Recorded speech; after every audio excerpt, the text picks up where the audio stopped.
My Chinese name is Xie Mengjun, and actually I prefer the people, the classmates call me Jojo. That's my English name.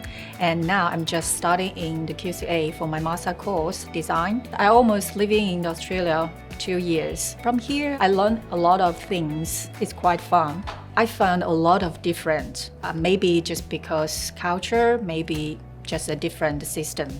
This trimester, I engaged 3 courses, one design thinking and one the design lab, and other one is a prototype.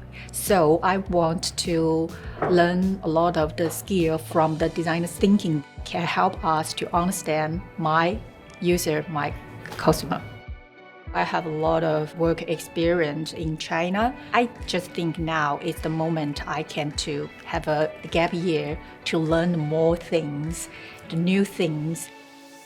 If you really like design, just join us. I get a very excellent experience starting in here. And for the international student, if you want to meet new people, you want to learn the different culture, if you want to get a different design thinking, just come here.